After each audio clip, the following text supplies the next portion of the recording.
Agora 11h48, bom dia para você. Um cão da raça Pitbull atacou uma idosa de 81 anos em Nilópolis e ela acabou morrendo. Nós vamos direto para lá saber os detalhes desse caso, mais esse caso, né? Com o Guilherme Peixoto. Oi, Guilherme, bom dia para você. Uma tragédia, Mariana. Bom dia para você, um bom dia para todos os nossos amigos do RJ1. O dono desse cachorro está prestando depoimento nesse momento aos investigadores aqui da delegacia de Nilópolis, na Baixada Fluminense.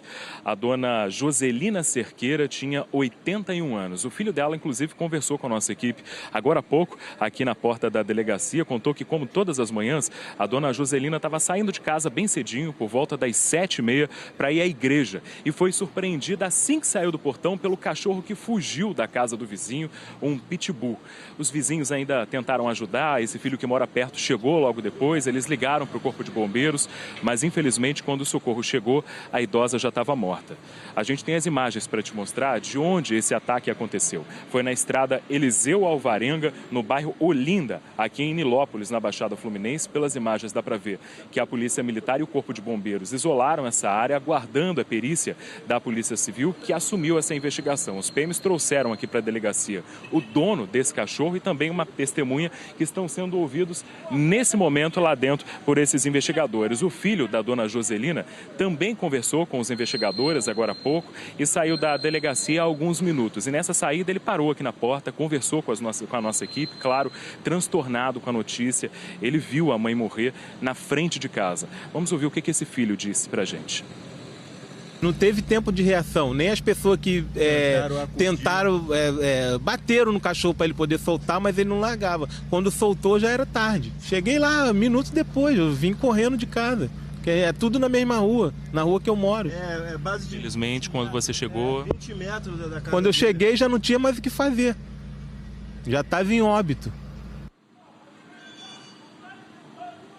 A Polícia Civil acaba de confirmar que o delegado vai instaurar um inquérito para investigar esse caso e apurar exatamente como o ataque aconteceu. Os investigadores, nesse depoimento do dono do cachorro, tentam saber detalhes, exatamente se o portão estava aberto, como esse cachorro conseguiu fugir. Agora a gente lembra que esse é pelo menos o 4º ataque recente que a gente mostra aqui no RJ1. No mês passado, pelo menos 2 cãezinhos morreram, também quando foram atacados, passeavam com os donos na rua, em Laranjeiras e também em Vila Isabel, na zona norte do Rio. E a gente também mostrou aqui no RJ1 o caso de um menino de 10 anos que foi atacado na cidade de São João de Meriti, também aqui na Baixada Fluminense, teve parte da perna dilacerada. A lei é clara, para passear com pitbull tem que estar com focinheira e também acompanhado de um tutor que seja maior de 18 anos. A gente vai seguir aqui na porta da delegacia de Nilópolis, acompanhando ao vivo esses depoimentos e ainda nessa edição da RJ1 a gente volta com mais detalhes desse caso absurdo, Mariana.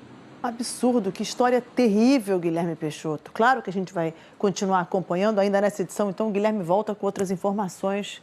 Meu Deus. E a Polícia Civil já ouviu 15 testemunhas que estiveram com o anestesista Giovanni Quintela Bezerra em cirurgias feitas nos últimos dias. Os investigadores querem saber se outras mulheres também foram estupradas pelo médico. O André Coelho vem chegando com as informações ao vivo. Bom dia, André.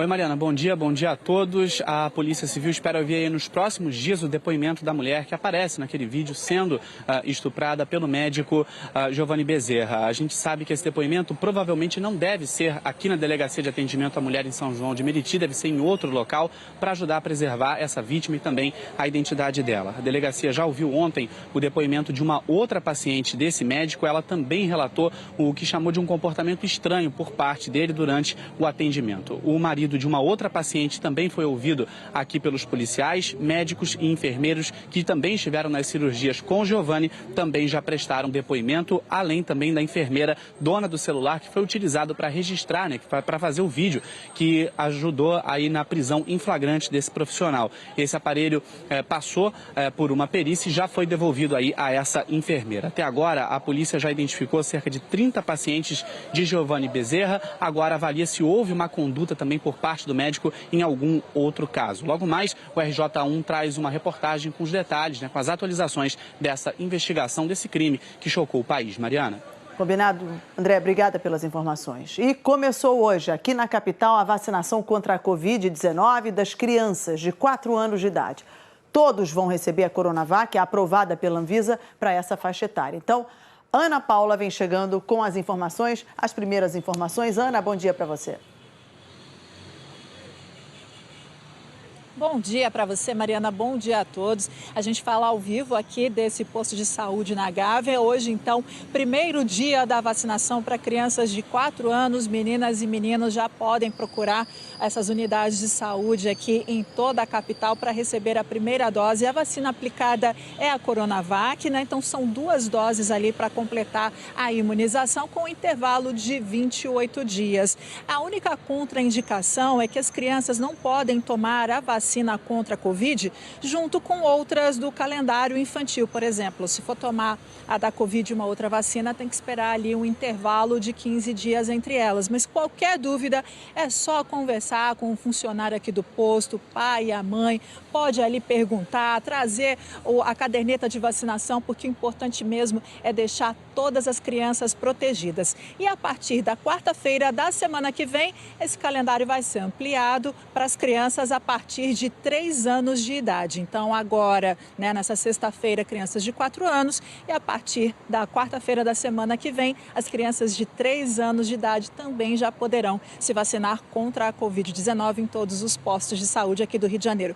Por enquanto, movimentação tranquila aqui nesse posto da Gávea. E ainda nessa edição do RJ1, a gente vai ter uma reportagem com mais informações sobre esse momento tão importante de imunização.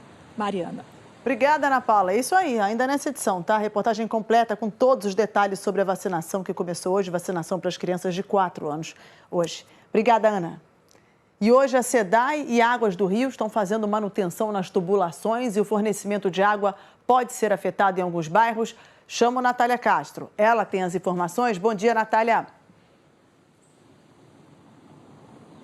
Oi, Mariana, bom dia para você, bom dia a todos. Olha, por causa dessas manutenções, então, o fornecimento de água reduzido em vários bairros, em diversas regiões aqui do Rio e também na Baixada Fluminense, viu? Começando, falando com esse reparo da SEDAI, que começou às 9 da manhã, numa adutora, por causa de um vazamento de uma adutora em Senador Vasconcelos. E aí a SEDAI começou às 9 da manhã, então, esse reparo e disse que bairros como Campo Grande, Senador Vasconcelos, Santíssimo, Padre Miguel, Bangu, Realengo e também outros bairros da Baixada Fluminense, do centro e da Zona Norte podem sim ter ali o fornecimento de energia, de água impactado, viu? E isso até às 9 da noite, porque esse reparo, essa manutenção só termina às 9 da noite.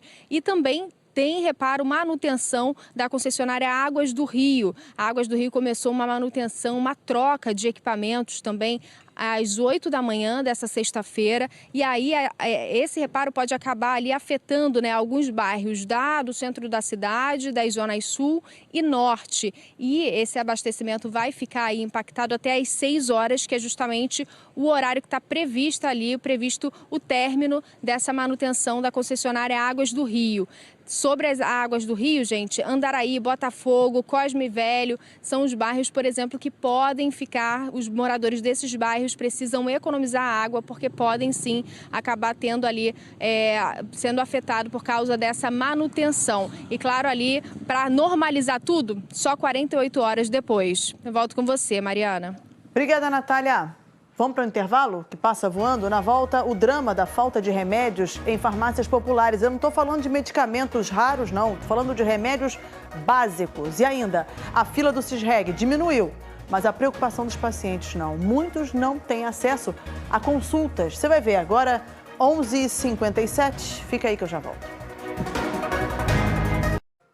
Agora, meio-dia, você vai ver ainda hoje no RJ1 mais um caso cruel de feminicídio. O corpo de Elizabeth da Silva foi encontrado no quintal do companheiro em Vargem Grande. Ele está foragido. Uma pesquisa feita na Maré mostra como as mulheres da comunidade enfrentam a violência. E na Taquara, um morador tem atacado frequentadores de um clube usando uma espingarda de chumbinho. É inacreditável. Vamos começar? Um assunto que é o seguinte, a falta de alguns medicamentos nas farmácias, desde remédios básicos até insumos para tratamentos mais complexos. A Rosane diz que precisa tomar 9 comprimidos por dia por causa da hipertensão arterial pulmonar. Mas há 2 meses, ela não toma nenhum.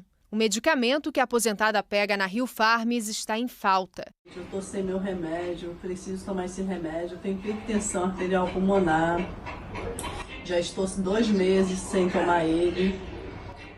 Eu estou comprando um outro sildenafila de 50 miligramas, mas não faz efeito nenhum. Eu sinto mal, eu estou fraca.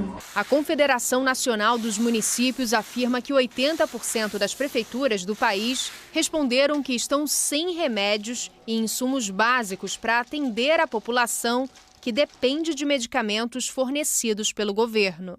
Na lista estão remédios importantes para o controle da diabetes, pressão alta e também antibióticos. Jéssica conta que tentou no posto de Campos Elíseos, em Caxias. Para poder estar pegando cefalexina, ibuprofeno, entre outros. Sendo que toda vez que a gente vai pegar algum tipo de medicamento, nunca tem na farmácia do posto, certo?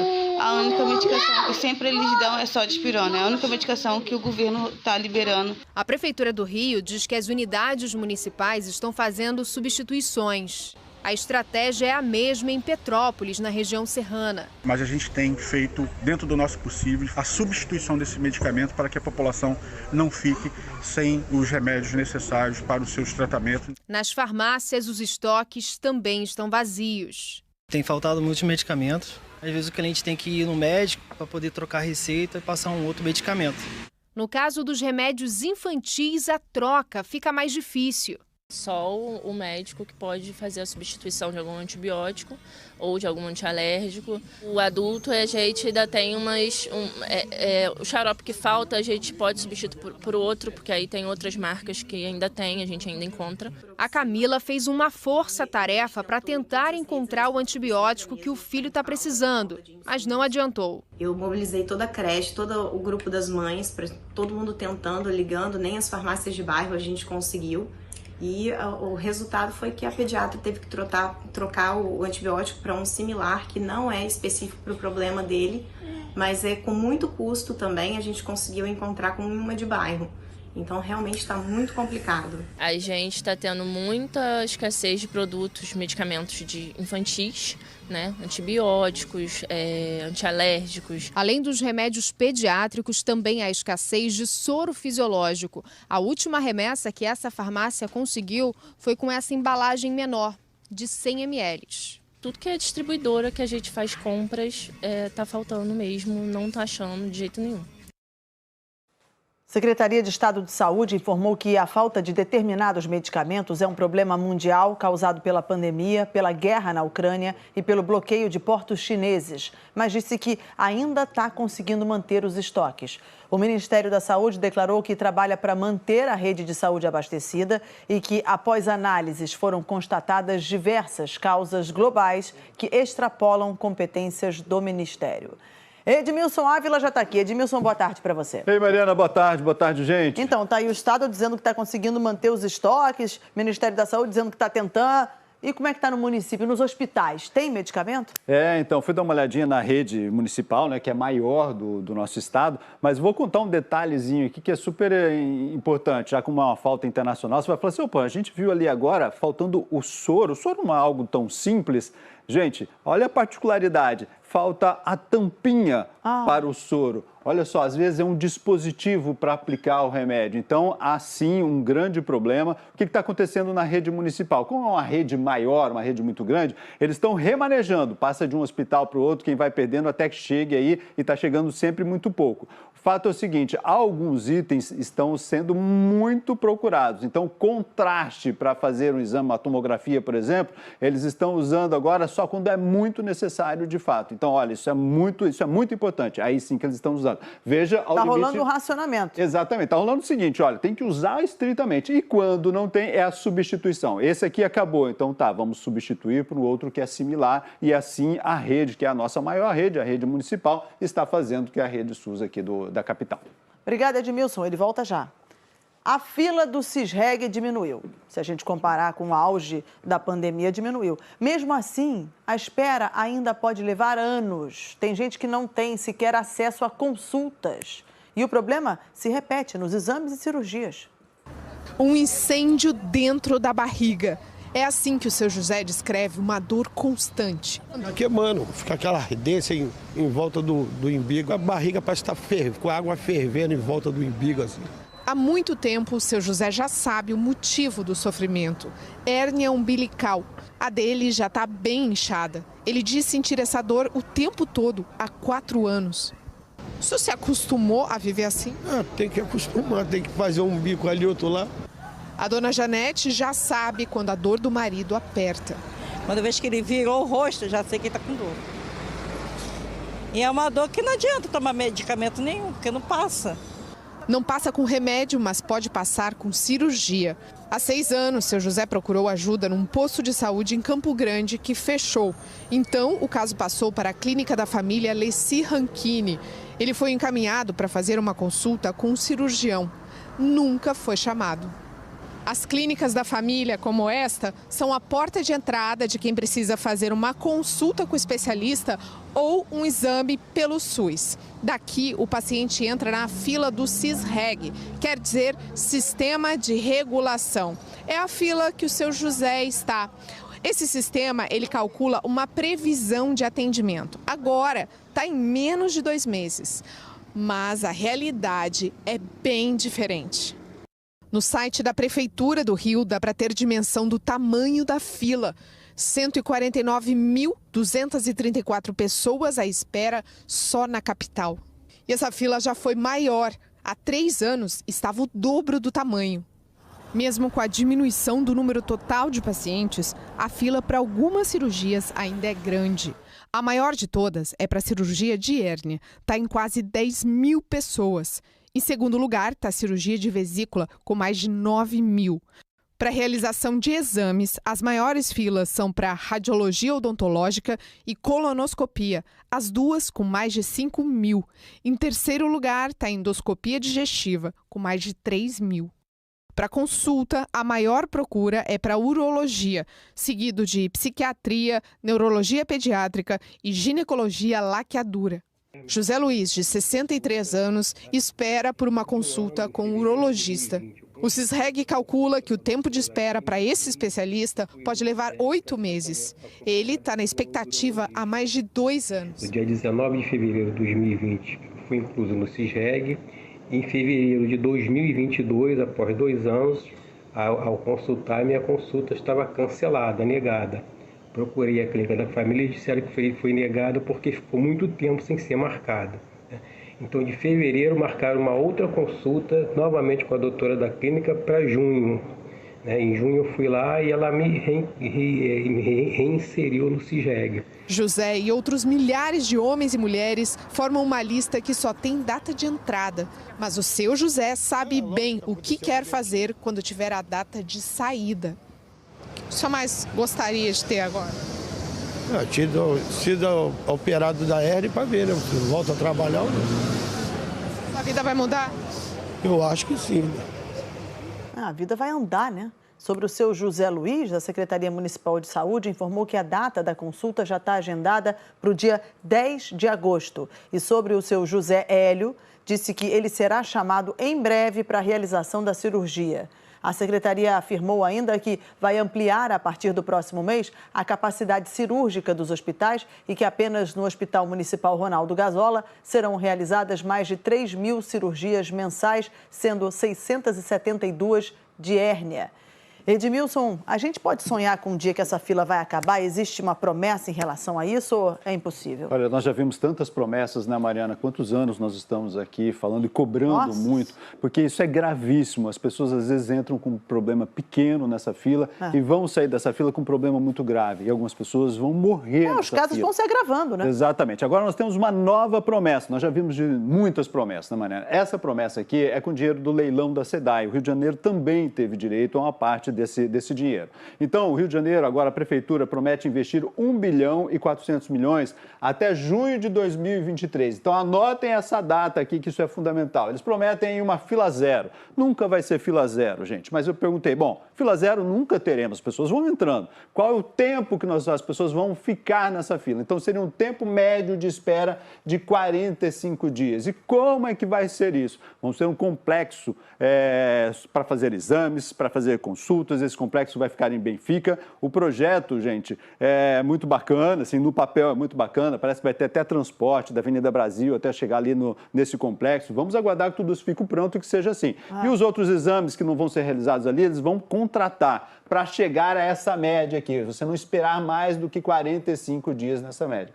Mas atenção, que tem um detalhe aqui. Isso vale para Cisreg. Cisreg cuida de baixa e média complexidade. E tem o Sistema Estadual de Regulação, que cuida de média também e alta complexidade. Olha, quando é câncer, quando é uma cirurgia, isso é com alta complexidade. Então tem essa divisão e a gente vai entender lá na frente com todos os exames que vão ser feitos aqui no Cisreg, para a gente cobrar sempre, para tentar de fato chegar a um limite para isso. Obrigada, Edmilson. O prazo para atualizar o cadastro único foi prorrogado até outubro. Mesmo assim, foi mais uma madrugada de fila para quem recebe benefícios do governo federal, como o Auxílio Brasil. Veja só, em Bangu, teve gente que chegou ontem, no início da tarde, para tentar atendimento agora de manhã. Algumas pessoas levaram papelão para forrar o chão, dormir na fila ali para aguentar tantas horas, né, de espera. Segundo o governo federal, essa regularização é necessária para evitar o cancelamento da inscrição no programa Auxílio Brasil e da tarifa social de energia elétrica. Um caminhão perdeu o freio e invadiu uma casa em Angra dos Reis. Vamos para lá com a Maria Mariana. Maria, bom dia, boa tarde para você. Alguém ficou ferido? Boa tarde, Mariana. Boa tarde a todos. 3 pessoas ficaram feridas. As vítimas são o motorista do caminhão, o ajudante dele, que estava no banco do carona, e também um ciclista, um senhor de 75 anos, que estava passando no local no momento do acidente. Para vocês entenderem a dinâmica, como que isso tudo aconteceu, como que esse caminhão veio parar aqui, eu vou pedir para o nosso cinegrafista Thiago Oliveira mostrar de onde ele veio. O caminhão, ele descia a rua Ivair Garcia de Oliveira, que fica no bairro Incruso da Enseada, quando perdeu o freio. De acordo com os moradores, o motorista desceu gritando, pedindo para as pessoas saírem da frente, porque ele não estava conseguindo controlar o automóvel. Infelizmente, o ciclista acabou sendo atingido, mas ninguém que estava dentro da casa foi atingido. Vou pedir para o Thiago Oliveira também mostrar para vocês como que ficou a casa. Olha só, a gente vê que tá tudo quebrado por aqui, né? A Defesa Civil, inclusive, já esteve por aqui fazendo uma vistoria, mas vai voltar após o caminhão ser retirado. O caminhão é de entrega de água de uma empresa terceirizada. Essa empresa já foi contactada e vai mandar o reboque para retirar. A gente entrou em contato com a unidade de saúde, o Hospital Municipal da Japuíba, que informou que os 3 pacientes estão sendo acompanhados pela equipe de ortopedia do hospital e que o ciclista, o senhor de 75 anos, não corre risco de vida. A gente vai continuar acompanhando tudo por aqui e agentes da prefeitura estão chegando já para auxiliar os motoristas, já que o trânsito está funcionando em meia pista. Mariana. Ao menos ninguém ficou gravemente ferido. Obrigada, Maria Mariana. Sniper de chumbinho, era só o que faltava. Frequentadores de um clube na Taquara, Zona Oeste, dizem que um morador ou moradora de um prédio ao lado joga ovos e atira contra eles, causando ferimentos sérios. Tudo começou depois de uma briga por causa de barulho. Era para ser um dia de festa para Ana Clara, mas a aniversariante do dia acabou ferida na ambulância no dia em que completava 21 anos de idade. O incidente aconteceu no último sábado, no Taquara Praia Clube, onde há cerca de um ano foram montadas 3 quadras para futevôlei, beach tênis e vôlei de praia, e onde também são comemorados aniversários que, segundo os donos, duram no máximo até 8 horas da noite para respeitar a lei do silêncio. A palavra toda é indignação. Nós não podemos viver hoje numa barbárie, né? O que não pode é ter uma agressão gratuita, onde pode machucar e afetar uma criança, um idoso, ou até perder uma vista, que não pode isso. As quadras ficam bem ao lado de um prédio de 6 andares. E a suspeita da aniversariante, que ficou com a perna desse jeito, é que algum vizinho tenha disparado com uma arma de chumbinho e que desse outro prédio vizinho tenham sido arremessados ovos. Quando eu fui ver, estava descendo sangue. E eu tinha conhecimento dos conflitos, eles passaram a tarde toda jogando ovos na gente. E na hora eu pensei já que já tivessem atirado, porque uma lesão dessa não é fácil de fazer. Ligaram para a polícia, chamaram um bombeiro. Eu fui atendida pelo bombeiro, conversamos com a polícia. Só que a partir desse momento, acabou a festa e o dia que era para ter sido bom se tornou um trauma. Essa não foi a primeira vez em que aniversários acabaram em balas de chumbinho. Em setembro e dezembro, pelo menos 2 homens também foram atingidos e ficaram com as marcas na pele. Infelizmente, já é a terceira vez que acontece isso e ovo já perdi as contas. 2 moradores do condomínio que não quiseram gravar entrevista afirmam que o barulho incomoda o condomínio e que muitas vezes começa às 6 da manhã e dura o dia inteiro. As imagens dessa câmera de segurança podem esclarecer de onde estão vindo os ataques. Os donos do clube pediram acesso ao vídeo, mas ainda não tiveram resposta. E querem instalar uma câmera também no clube para tentar impedir que as agressões continuem. O caso foi registrado na delegacia da Taquara. Pode ter sim uma negociação, uma conversa muito mais cordial e civilizada do que ficar atirando ovos e tiros de chumbinho nas pessoas, que não tem nada a ver. A gente tem muita criança, muitos jovens, idosos. Isso daí pegar na vista, pegar na cabeça de uma criança, pode acontecer uma coisa bem pior do que vem acontecendo. Gente, é sentar e conversar, né? Criar um acordo ali. A PM disse que o batalhão de Jacarepaguá não foi chamado, mas que o comando determinou que uma equipe vá até o local pegar informações sobre esse caso. A Polícia Civil disse que o caso foi registrado na delegacia da Taquara como lesão corporal e que moradores do prédio serão chamados para prestar depoimento e que vai tentar identificar quem atirou. A polícia prendeu 2 pessoas... A polícia prendeu 2 pessoas suspeitas de agredir e matar uma criança na Taquara, Zona Oeste. O menino Pedro Gabriel Medeiros Gomes tinha 2 anos. Então agora vamos chamar ao vivo o Gabriel Barreira, que está na delegacia de homicídios. Oi, Gabriel. Boa tarde para você. Quem são os suspeitos, hein? Oi, Mariana. Muito boa tarde para você. Boa tarde a todos. Os suspeitos são...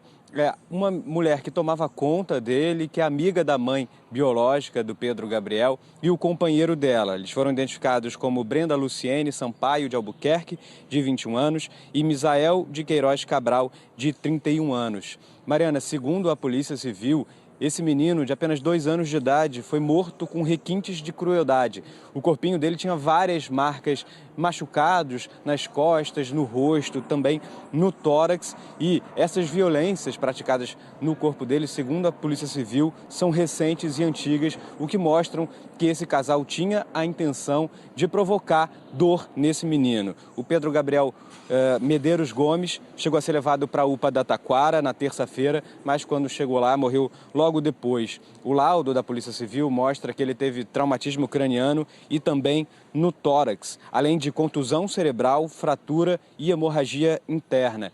Esse casal morava na Praça Seca com essa criança, mas esse casal, logo depois de ter levado esse menino para a UPA da Taquara, fugiu, segundo a polícia. Os 2 foram encontrados em Nova Iguaçu. O delegado responsável pela investigação aqui da Divisão de Homicídios da Polícia Civil mandou um vídeo para a gente comentando esse caso. Vamos ouvir o que ele falou. Segundo a avaliação dos médicos que a atenderam, a criança já teria chegado morta, na verdade, né, sem sinais vitais e apresentando diversas lesões. Alegaram que a criança já apresentava problemas de saúde, de anemia, e aquela morte teria decorrido desses problemas pré-existentes. Foi apurado pelos nossos peritos legistas que a criança sofreu inúmeras lesões provocadas por ação traumática contundente. Diversas lesões antigas e recentes foram encontradas no corpo da criança, e essas lesões teriam sido a causa da sua morte. Priscila Chagas, vamos com a previsão do tempo? Vamos. Boa tarde para você. Boa tarde, Mariana. Boa tarde, gente. Então, mudou o tempo de novo, né? O sol voltou e vai ficar por um tempinho, é isso? Até domingo. Até domingo, tá? Então não é tanto tempo assim, não, vai? Não mas para você que tá de folga no sábado, você tá de folga no sábado? Não. Então, Então, pra você que tá, dá pra curtir o sol no sábado, tá, então, gente? eu pego o sol aqui no estúdio, tem uma frechinha de sol ali, a gente faz um bronzeado. A gente pega um bronze aqui dentro. Vamos dar uma olhadinha aqui na imagem de satélite pra gente entender o que tá rolando. Mariana, esse ventilador aqui no interior do Brasil voltou a influenciar a gente, voltou a trazer esse vento quente e mais seco. É por isso que a temperatura voltou a subir, é por isso que a gente tá com o céu, ó. Você olha o céu, tá um céu bem mais limpo, um céu azul, tá um dia maravilhoso. Tá bonito mesmo. Mas, você tá vendo aqui embaixo, Mariana, ó, esse caracolzinho aqui, gente, é um ciclone extratropical que tá lá no sul do Brasil. Ele vai dar origem à frente fria que vai passar aqui no domingo. Domingo ainda vai ser um dia quente, mas a partir da tarde o tempo já deve começar a virar, porque a frente fria que ainda tá se formando aqui, chega aqui pra gente no domingo. Então, domingo é aquele dia que, à tarde, o negócio já começa a dar uma mudada, tá? Mas como foi a última frente fria, não vai durar muito. Não vai ser aquele dia de 4 dias, uma semana com frio, com o tempo mais fechado. Só uma refrescadinha, assim, leve. De leve, de leve. Para hoje, por causa desse ventilador que tá aqui ligado, gente, nós podemos ter rajadas de vento de até 60 km por hora, tá? Você que tava sem lavar roupa nos 2 últimos dias por causa da frente fria que passou, tá aproveitando hoje, dá aquela reforçada no pregador. Você que pode, tá ali, reforça as suas janelas, a sua porta também, para não correr o risco de bater, tá? Para os próximos dias, Mariana, aquilo que eu falei, a gente vai ter uma viradinha no fim de semana, mas hoje, amanhã e domingo já vai ser suficiente para a gente ter o veranico de volta, né, gente? Veranico é temperaturas acima dos 30 graus. Hoje, máxima de 30, amanhã 31, sem chuva, domingo 32. Como eu falei, vai ser um dia quente mais. Como à tarde vai ter essa aproximação da frente fria, a gente já pode ter um risco de chuva a partir de domingo à tarde, tá? Aí, segunda-feira, frente fria tá passando, cai para 26 a máxima. Aí, terça-feira, menina, já volta tudo de novo, já volta a subir a temperatura, o sol já volta a reinar. Esse mês de julho, Mariana, o pessoal tem comentado comigo, mas junho, a gente ainda tava no outono, tava mais frio do que agora. Agora vem inverno, verdade. E a gente fez um levantamento que mostra justamente isso. Como que a gente está em relação às temperaturas, comparando junho e julho. A gente lembra que o inverno começou no dia 21 de junho. Então, a expectativa das pessoas, depois de ter um fim de outono super frio, era, vai esfriar ainda mais. Agora, menina, Frozen vai estar aqui solta fazendo a festa. Eu pensei isso aí também. Só que não está sendo bem assim. Só para vocês terem uma ideia, essa linha azul aqui, gente, são as temperaturas de junho, dos primeiros 15 dias de junho. Olha como é que a gente estava, bem abaixo dessa linha vermelha, que são as temperaturas desses primeiros 15 dias de julho. As temperaturas de julho, a gente teve dessa primeira quinzena de julho, 8 dias, temperaturas acima dos 30 graus. Então, assim, a gente está tendo esse início de inverno, pelo menos, mais quente do que o previsto, mais quente do que a média. A média para o mês de julho é de 26 graus. Só nesses dias, ó, hoje 30, amanhã 31, depois 32, tem sido assim, mas o inverno só termina em setembro, então tem muita coisa. Tem tempo para ele. Tem onda de frio ainda para vir, ainda você vai poder usar o seu casaco que você não usou nesses primeiros 15 dias de julho, tá? É justamente o que estamos pensando, naquele cobertor que eu gastei tanto dia. Obrigada, Priscila. Um dia eu vou usar ele. Bom fim de semana. Você também. O pessoal que estava na praia de Icaraí, em Niterói, levou um baita susto. Sabe por quê? Cobra, que apareceu no meio da areia, do nada. Ela usou até a cadeira. Vê se pode. A espécie dela se chama cobra verde e agentes da Coordenadoria Ambiental da Guarda fizeram um resgate para devolver o animal para o lugar onde ela deveria ficar, né? O animal. A gente lembra mais uma vez, se achar algum animal silvestre em Niterói, tem que ligar para o 153. O Rio teve mais uma história triste e cruel de feminicídio. O corpo da empregada doméstica Elizabeth Lopes da Silva, de 42 anos, foi encontrado atrás da casa do companheiro em Vargem Grande. Só essa semana é o terceiro caso que mostramos aqui no RJ1. Mais de uma semana de muito desespero. Foram dias angustiantes, quem esteve comigo sabe o que eu venho passando todos esses dias. A Taísla é filha da Elizabeth Lopes da Silva, de 42 anos. Foi ela quem descobriu onde estava o corpo da mãe, dentro de um buraco atrás da casa do companheiro Luiz Carlos Ferreira do Nascimento, em Vargem Grande, na Zona Oeste. A polícia pediu a prisão de Luiz Carlos essa manhã. Ele é considerado foragido. Eu senti que ela estava lá naquele buraco. Eu fui lá ontem com uma amiga. Aí estava passando um moço perto da gente. Eu falei assim, moço, você não consegue abrir? Aí ele falou, você quer que eu quebre a porta? Eu falei, quero. Aí ele quebrou a porta e eu não entrei porque eu sabia que ela estava ali. Aí ele entrou e abriu lá o negócio que estava fechado e saiu para fora, desesperado, falando, ela tá aqui mesmo. Eu falei, eu sabia que ela estava aí, moço. Eu sabia. Elizabeth foi vista pela última vez no dia 4 de julho. Nas imagens dessas câmeras de segurança, ela aparece saindo do trabalho por volta das 5h30 da tarde. A família e amigos dizem que ela foi para a casa de Luiz Carlos. Ela foi lá para pegar as coisas dela e dar um ponto final. Foi aí que ele prendeu ela lá. Inclusive, ela ainda mandou mensagem para minha sobrinha às 2h da manhã chorando. E pela mensagem dá até para você entender que alguém parou a conversa, entendeu? Daí pronto, ninguém ouviu mais nada e ninguém soube mais nada. Você tá acordada, mulher? Fala aí pra mim.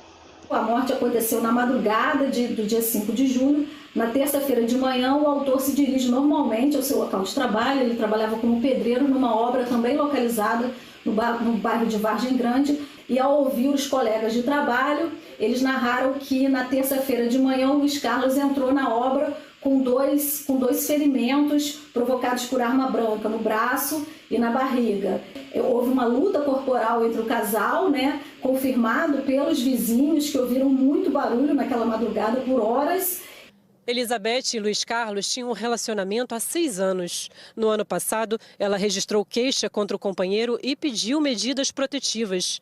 Em depoimento à polícia, disse que Luiz Carlos a ameaçou, dizendo que se ela não ficasse com ele, não ficaria com mais ninguém. Ele não foi encontrado até hoje. Em momento algum, apesar de 3 vezes intimados, ele compareceu para prestar declarações e não é visto mais na localidade desde sexta-feira, a última sexta-feira, 3 dias posterior ao crime. O reconhecimento do corpo da Elizabeth foi feito pelo genro aqui no Instituto Médico Legal.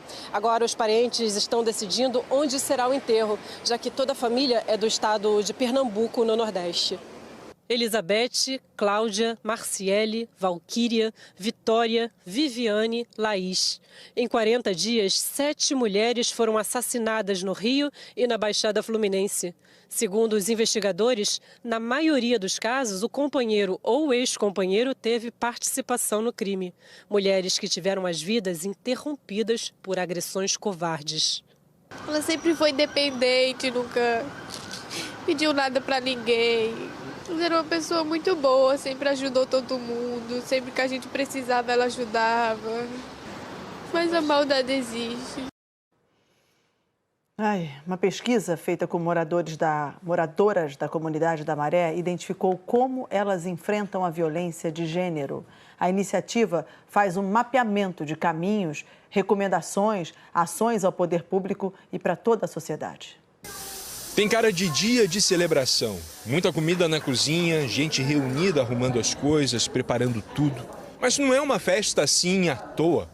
É um evento de resistência.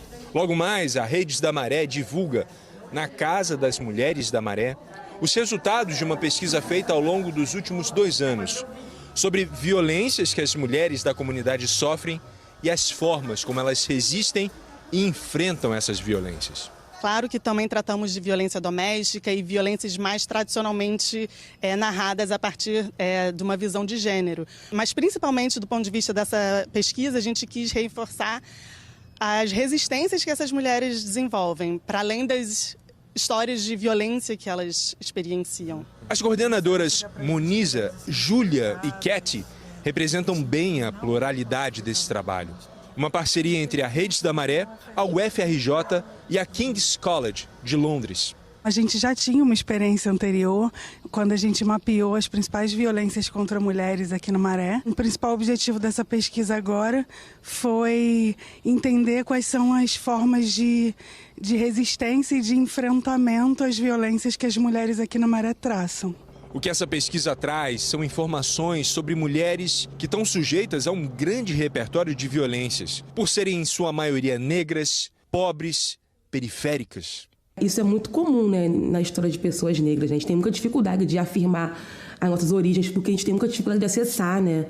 Então é muito difícil, às vezes, assim, eu vou falando sem conseguir afirmar muitas coisas, porque realmente tudo são memórias muito jogadas, muitas vezes, memórias que são atravessadas por outras informações. O depoimento da Jaqueline foi um dos 10 escolhidos pela coordenação da pesquisa para ser exibido no Museu da Pessoa, uma plataforma digital com relatos de pessoas comuns sobre histórias de vida.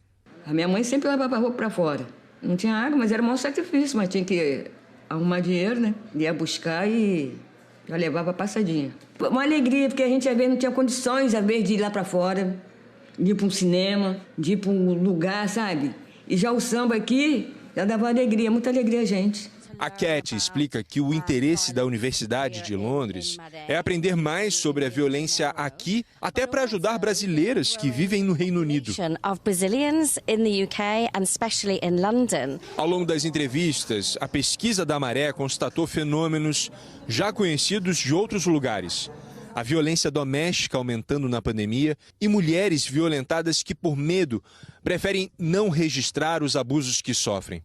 Por outro lado, elas encontraram o fortalecimento de grupos femininos organizados na comunidade para ajudar a própria comunidade. São redes de acolhimento e apoio criadas por mulheres para proteger outras mulheres da falta de emprego e oportunidade, da falta de respeito e dignidade, da falta de amor. As recomendações que nós fizemos se alinham muito para que formadores de políticas públicas olhem para como as mulheres já enfrentam essas violências, formas eficazes que já funcionam no contexto que elas vivem. Incluir as mulheres na discussão sobre políticas públicas de proteção e escutá-las, porque elas já conhecem o cenário onde elas vivem, elas já conhecem mecanismos que funcionam para o enfrentamento à violência de gênero. E tava lá, no céu, várias pipas, no chão, várias vidas, meninos e meninas, empinando sonhos e cortando as armadilhas. Um fio, que significa a construção de uma vida.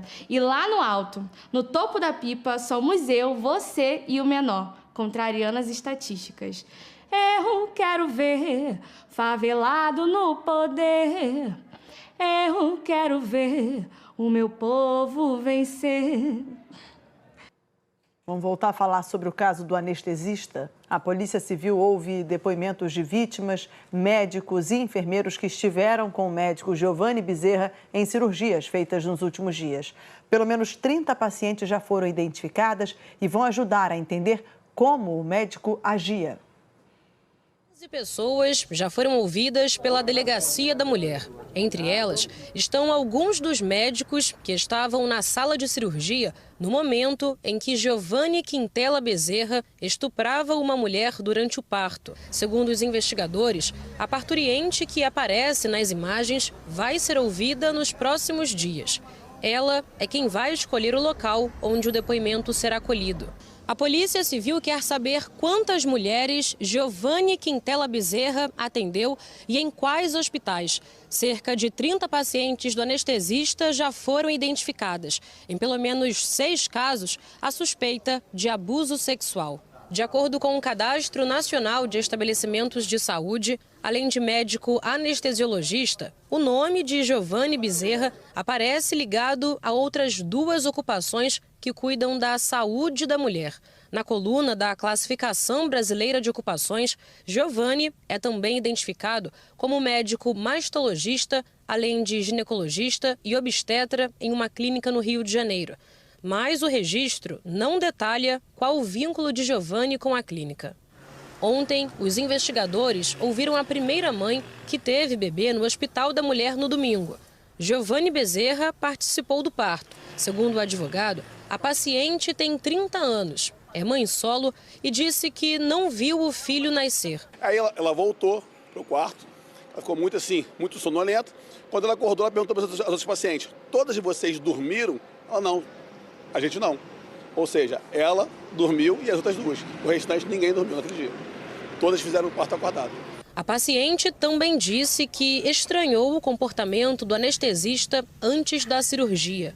Na hora de colocar a sonda, ele falou para ela que a sonda que tinha que colocar não era enfermeira, era ele. E ele tirou, inclusive ele falou para a enfermeira, deixa que eu faço isso. Ele começou a se insinuar o tempo todo. Começou a perguntar sobre as coisas dela e ela sempre achando muito esquisito a forma que ele fazia. Então, tem várias coisas que ele fez com essa menina que levaram a equipe a suspeitar dele. Aí começaram a fazer o quê?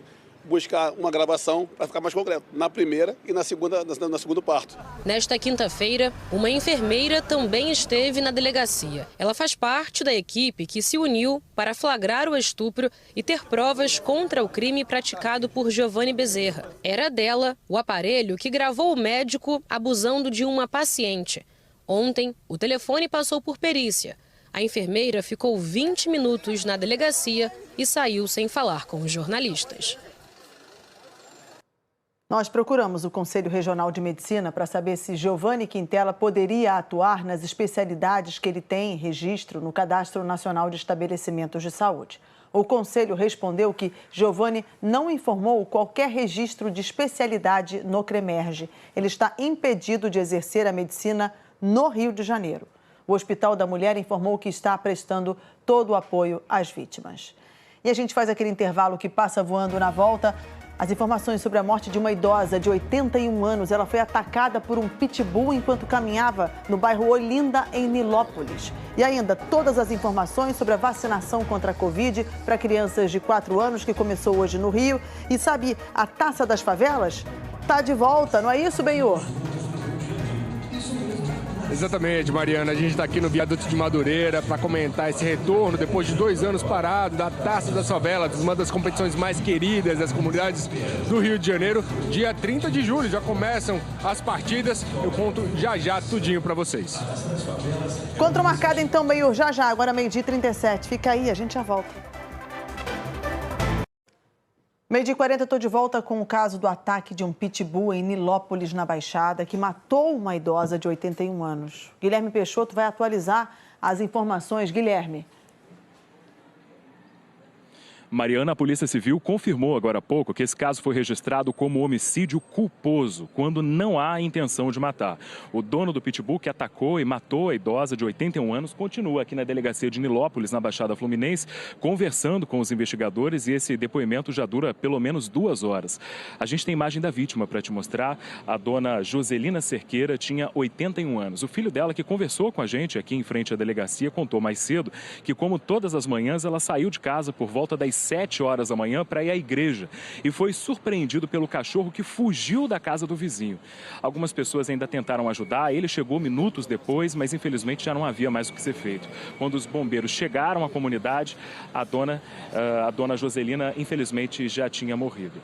Você vai ver imagens de onde isso aconteceu. Foi na estrada Eliseu Alvarenga, no bairro Olinda, aqui em Nilópolis, na Baixada. A Polícia Militar isolou a área, aguardando a chegada da perícia da Polícia Civil, e trouxe aqui para a delegacia testemunhas e também esse dono do cachorro que está ainda prestando depoimento. A gente lembra que esse é pelo menos o 4º caso recente de ataque de pitbull que a gente mostra aqui no RJ1. A gente tem as imagens para você lembrar. O primeiro desses casos foi em Vila Isabel, na Zona Norte. O morador estava passeando com os 2 cães dele quando 2 pitbulls soltos sem focinheira atacaram. Um dos cachorrinhos desse morador, um Yorkshire, morreu. No mês passado, um menino de 10 anos teve a perna dilacerada num ataque de pitbull em São João de Meriti, na Baixada Fluminense. Ele soltava pipa com o irmão quando foi atacado. O animal estava solto na rua e esse menino precisou passar por várias cirurgias. No dia 16, a Pincher Julie, de 1 ano e meio, morreu em Laranjeiras, na zona sul do Rio. Os tutores passeavam com ela durante a manhã quando foram surpreendidos por um pitbull circulando solto pelo bairro. Aqui em Nova Iguaçu, aliás, em Nilópolis, na Baixada Fluminense, então a investigação continua. O filho esteve aqui mais cedo, filho dessa idosa, atacada e morta por um pitbull, e na saída da delegacia conversou com a nossa equipe. Vamos ouvi-lo. Isso aí não é um crime que o dono do cachorro, ele não vai ficar preso, que não foi ele que cometeu, mas ele é o responsável pelo cão, né? Eu imaginava da minha mãe ser baleada, ser atropelada, ser roubada, agora morrer praticamente na porta de casa, ser atacada por um cachorro. E ali tem escola, ali tem creche. Imagine se pega uma criança com uma mãe. O que eu falo é o seguinte: as pessoas que têm esses cachorros têm que ter cuidado. Extremo cuidado. É um caso atrás do outro, Edmilson. Alguém fiscaliza isso? Tem fiscalização para esses animais, com os donos? Como é que funciona, Edmilson? Então, Mariana, a gente já enfrentou essa situação no passado, né? Por isso que criaram leis sobre isso. Tem uma lei sobre isso. Por isso eu botei aqui no telão. Vamos lá no telão, no centro da questão aqui, o Pitbull é o único que não tem culpa alguma de tudo isso. É um cão feroz, um cão muito forte, né? E por isso criaram uma lei no passado que era para, você tem que usar focinheira, enforcador, tem que esterilizar a partir de 6 meses. E tem uma multa de 5 mil fios, que dá mais 20 mil reais, que era para inibir isso, para tomar. O fato é o seguinte, botei aqui no centro da questão o animal que não tem culpa de nada, vou botar do lado de cá o governo do estado, vou botar do lado de cá a prefeitura. Por que eu botei os dois aqui? Bom, quem tem algum órgão aí para fazer a fiscalização? Então vamos lá, se você pedir hoje para a polícia militar, olha, se tiver algum problema, chama aqui que a gente vai e ajuda, a gente vai... na hora que está acontecendo. E aí, guarda municipal, se tiver algum problema, se a gente pegar em flagrante, a gente ajuda, a gente leva para... Mas e para prevenir, e para fiscalizar, e para multar? Nós não temos ninguém neste momento. Estou mostrando o exemplo da capital aqui agora, mas isso se replica. A lei não fala exatamente quem vai fiscalizar, quem vai multar. Então, há necessidade neste momento. Estamos no recesso parlamentar agora, mas há necessidade de aprimorar a lei e de estabelecer competências. Quem vai fiscalizar? Porque a população está desprotegida. O animal não tem culpa de nada neste caso. Obrigada, Edmilson. Começou hoje aqui na capital a vacinação contra a Covid-19 das crianças de 4 anos de idade. Todos vão receber a Coronavac aprovada pela Anvisa para essa faixa etária. A fila da vacina ganhou uma dose extra de fofura na capital, mas sem diminuir a carga de coragem.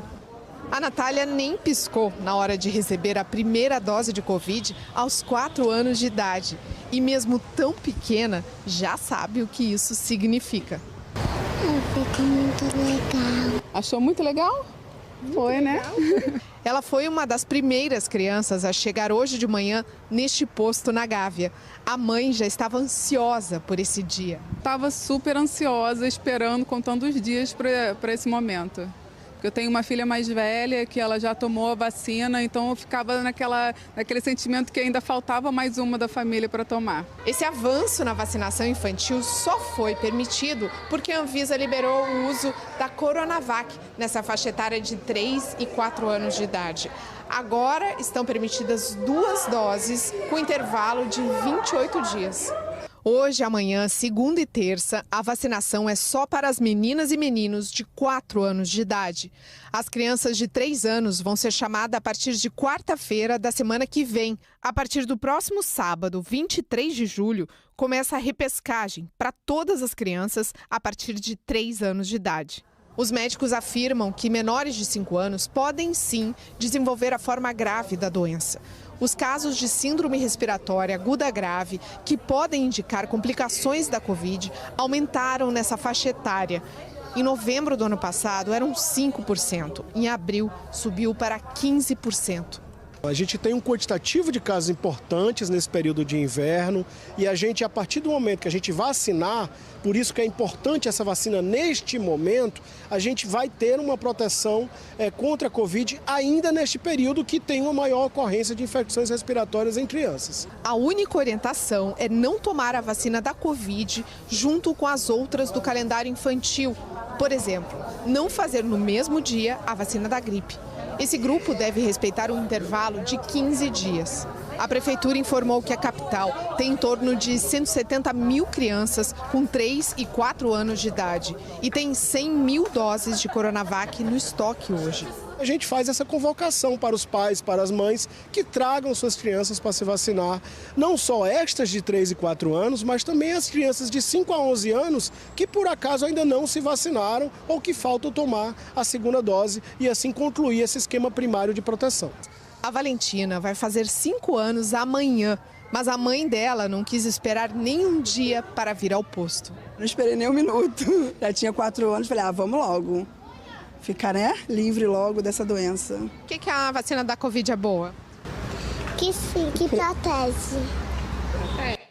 Ah, que fofura. Linda e sabe muito porque protege. Protege muito. Agora, é importante saber também se tem estoque, né? Como é que estão os estoques? Então, vamos lá nessa história, gente, que é super importante. Já tem um documento aqui da Prefeitura do Rio de Janeiro solicitando ao Ministério da Saúde 200 mil doses de Coronavac. Então, o Ministério ainda diz o seguinte, ainda vamos avaliar, tem aí uma aprovação da Anvisa, mas o Ministério da Saúde diz que ainda está avaliando. Então, o que vai acontecer, gente? Atenção neste momento aqui, eu fui conversar com a Prefeitura, né, com a Secretaria da Saúde, nós temos em estoque neste momento, esse é o número correto, o número redondinho, 93 mil doses para as crianças de 3 e 4 anos. E temos 170 mil crianças nessa faixa etária. Então, neste momento, enquanto o Ministério da Saúde não enviar novas doses, a Prefeitura vai vacinando, vai vacinando, vai vacinando. Quando chegarem 46.500 doses, a Prefeitura vai interromper, se não chegarem novas doses, porque precisa garantir a segunda dose para essas crianças. Então, é assim que vai funcionar, tem que garantir 28 dias depois, você tem que aplicar a segunda dose. Será assim. Então, super importante agora a gente ficar de olho, Mariana, vamos ficar de olho aqui, olha, na positividade. Nós temos uma positividade alta, por isso tão importante vacinar crianças e tudo mais. Neste momento, está bem pequenininho aqui, olha, taxa de positividade no nosso estado de 27%. Por isso, a sua chance de pegar Covid é muito grande, por isso se proteja, por isso vacina. Quanto antes, melhor, né? Bora pro posto. Bora lá. Edmilson, bom fim de semana. Para todo mundo. Depois de uma pausa por causa da pandemia, o Taça das Favelas está de volta. O campeonato é organizado pela Central Única das Favelas e completa 10 anos.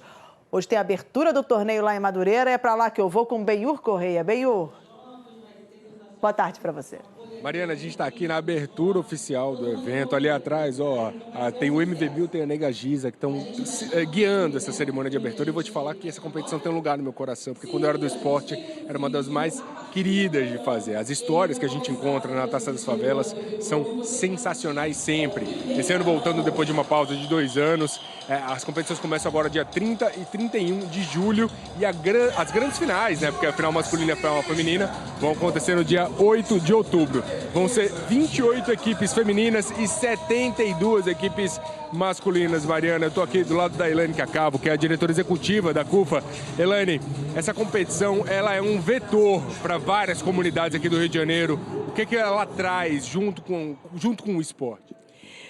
Junto com o esporte, a gente tem união. É um sentimento de esperança, de união, de retomada das atividades para que a gente possa fazer uma grande integração de jovens que sofrem tanto com tanta coisa nesse país, nessa cidade. Aqui a gente vai comemorar o futebol, trazer uma grande união de jovens, de favelas dos mais diversos lugares dessa cidade para poder celebrar o esporte como uma grande aliança e união. Obrigado, Helena. Deixa eu chamar o Mário Love, que ele é coordenador técnico de esporte. Mário, a competição sempre é marcada pela revelação de grandes talentos. Esse ano tem um diferencial, vai ter uma final nacional. Explica pra gente como é que isso vai funcionar. Na verdade, esse ano a gente vai fazer o Favelão, né, que vai ser uma espécie de brasileiro entre favelas. Já startamos em São Paulo, estamos startando hoje no Rio. Vai ser uma grande festa, né, cara? É um momento de ressignificado para essas favelas, mediante o que a gente vem passando nesse momento inóspito. Obrigado pela atenção. É isso, Taça das Favelas 2022 vai começar. Você confere tudo claro com a gente aqui na Globo e a grande final nacional, no final do ano, com as seleções de cada estado. Mariana.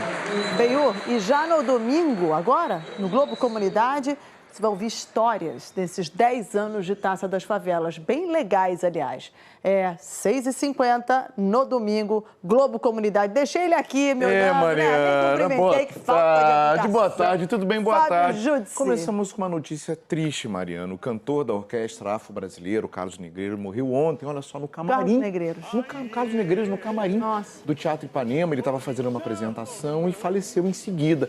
Ele fazia parte da orquestra afro-brasileira, que é uma orquestra importantíssima, tem 80 anos e mistura instrumentos clássicos de orquestra também com agogô, berimbau, instrumentos de matriz africana, e ele cantava na orquestra em português, em idiomas africanos, iorubá, também em banto, e está sendo velado no Teatro Ipanema até as 2 da tarde, e o enterro vai ser às 3 horas da tarde no cemitério do Catumbi.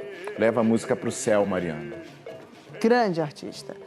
Fabinho, vamos com um recadinho então? Vamos, tem vários. Tem peça de teatro com Otávio Augusto, arraiá musical lá na Lapa, super tradicional, e um show bem desplugado do Léo Jaime. Passou por aqui. Alô Mariana, alô Fabinho, alô amigos do RJTV. Eu estou passando para convidá-los para a estreia do meu show Desplugado no Teatro Multiplan Village Mall, hoje, sexta-feira, uma noite intimista. O Guilherme Schoab vai estar no palco comigo, só com instrumentos acústicos e algumas novidades. Vamos nessa? Amigos do RJTV, sou aqui para convidá-los para a comemoração dos meus 60 anos de carreira teatral. Assistam A Tropa, no Teatro Petra Gold, todas as sextas-feiras, às 20h30. Venham se divertir e venham se emocionar conversando sobre a política brasileira. Aguardo por vocês. Salve pessoal do RJ, passando aqui para convidar vocês para o meu arraiá do Circo Voador, hoje, sexta-feira e sábado. E tem música que começa aqui. Moça bonita, seu beijo pode me matar sem compaixão. Eu também não sei se é ou pura imaginação. Pra saber você me dê esse beijo assassino nos seus braços de mulher. Só amigos. Ê, maravilha, Só Geraldo amigos. Léo, Azevedo. Otávio, Muito, Geraldo. muito bom. Maravilhosos muito bom. esses recados, adorei. E também adoro Raça Negra. Quem nunca, quem não Adoro. gosta, não é verdade, Mariana? Gente. Hoje, gente, 9h30 no Quali Stage, no Via Parque, lá na Barra da Tijuca, Luiz Carlos e Companhia. Mariana, já são 39 anos de carreira, foram criados em São Paulo em 1983, precursores do pagode romântico, começaram a tocar na rádio, levar o pagode, na verdade, para as massas, né? E, claro, vão apresentar todos aqueles Posso ouvir um pouquinho? Vamos ouvir um pouquinho, vamos ouvir. Então me ajude a segurar essa barra de você, então me ajude. Gente, amo. Muito bom, muito bom, muito já bom. parei. Tudo bem, vamos pro próximo. Vamos seguir agora, que é muito importante também, gente. No Centro da Música Carioca, Arthur da Távola, na Tijuca, tem Isabela Bicalho cantando o repertório de Maria Bethânia, hoje 7 horas. Olha. Né? A Isabela gosta de passear pelas grandes cantoras brasileiras, já homenageou Elisete Cardoso e agora mergulha nesse repertório maravilhoso da Baiana, né? Hoje, 7 horas da noite, com repertório romântico, sambas de Dona Ivone Lara, músicas como Carcará, fundamentais na carreira da Bethânia. Olha ela aí, ó.